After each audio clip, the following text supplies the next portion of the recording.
IDS 홀딩스 사건이라고 아시죠? IDS 홀딩스는 이게 불법 다단계 피라미드 사업을 벌여서 피해자가 1만 명 가까이 되고요.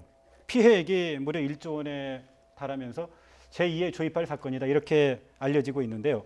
검찰이 정관계 인사들이 이 업체를 비호한 혐의를 지금 포착을 했죠. 네, 그렇습니다. 실제로 수사가 진행이 되고 있는데요. 일단 이 IDS 홀딩스를 창업해서 이러한 그 행위를 한 이제 김성훈 대표 같은 경우에는요. 예. 지금 구속돼가지고 재판을 받고 있습니다. 예. 그리고 또 2심에서 징역 15년형이 선고됐고 지금 대법원에서 상고심이 진행되고 있는데요. 예. 2021년 11월부터 올해 8월까지 했기 때문에 굉장히 긴 시간이었습니다. 그래서 뭐 홍콩에서 외환 차익 거래를 하게 되면 굉장히 큰 수익을 올릴 수 있다라고 현혹을 했고요.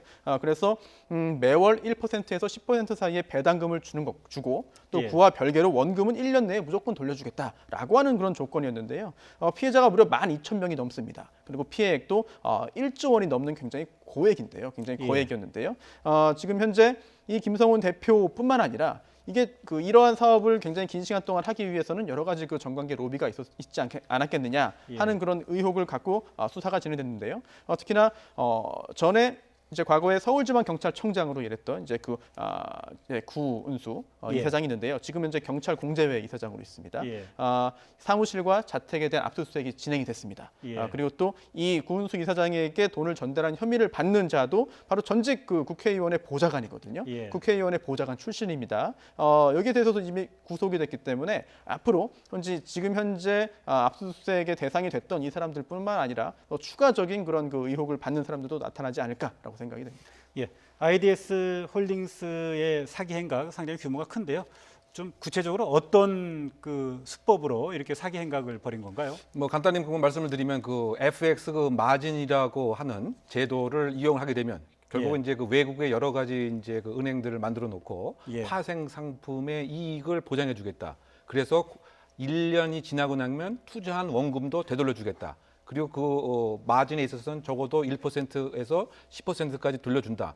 그러면 처음에는 일정 기간 이제 돌려줍니다. 그런데 처음에 모집했던 사람의 돈으로 돌려주는 것이죠. 결국 어느 시점에 이르게 되면 돌려막기에 그 한계가 오게 됩니다. 그런데 이와 같은 신빙성을 높이기 위해서 역시 그 정치인들의 축전을 받는다든가 영상을 받는다든가 또 언론에서 다소 의심스러운 보도를 하게 되면 이것을 로비를 해서 막는다든가 그리고 수사기관의 주요한 수사 인력들을 여러 가지 로비를 통해서 금전적인 제공이라든가 아니면 학연, 혈연, 지연을 통해 갖고 포획을 하는 이와 같은 형태가 공통적으로 이번 그 사건에서 발생이 된 것이죠. 그걸 요약하게 되면 투자에 대한 유혹 플러스 정관계에 대한 입막음 그리고 일정 시기에 이것을 갖고 사라지는 이와 같은 형태가 바로 그 이번 사건에서 여전히 드러났다고 볼 수가 있겠습니다.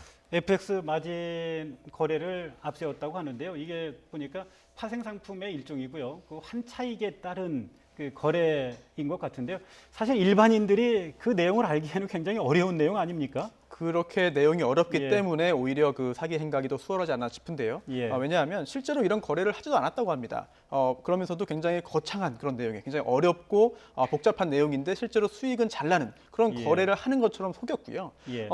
어떤 이러한 경험이 있거나 아니면 실제로 이러한 실적을 좋게 냈던 것이 아니라 과거에 본인이 이제 하수인으로 몸담았던 그런 유사한 범죄 조직의 어떤 수법들을 그대로 모방해가지고 사용한 것인데 더욱 큰 문제는 지금 이 사건뿐 아니라요. 이러한 수법을 모방한 또 다른 또 작은 조직들이 여러 군데에 있거든요. 피해자가 계속 나타난다는 점이 더 큰 문제인 것 같습니다. 제2의 조이팔 사건으로 알려져 있는데요.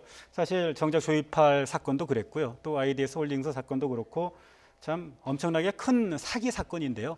이렇게 잊을만 하면 한 번씩 등장을 하는데 왜 이렇게 많은 사람들이 사기를 당하게 되는 건지 이게 뭐 제도상의 미비점은 없는지 이런 점들이 또 궁금하군요. 그렇죠. 그 제도상의 미비점도 분명히 있을 뿐만이 아니고 투자를 하려고 하는 사람들의 그 마음 자체도 조금 이제 욕심을 갖는 마음이 있겠죠. 내가 정상적으로 투자를 해서 받는 보다 조금 더 많은 이윤을 보고 싶다. 이와 같은 마음이 분명히 깔려 있는 것 같고요. 그리고 이것을 이제 강화시키는 것이 이것의 인프라적인 또 지원도 사실 있기 때문에 여기에 현혹될 수밖에 없는 이와 같은 상황입니다.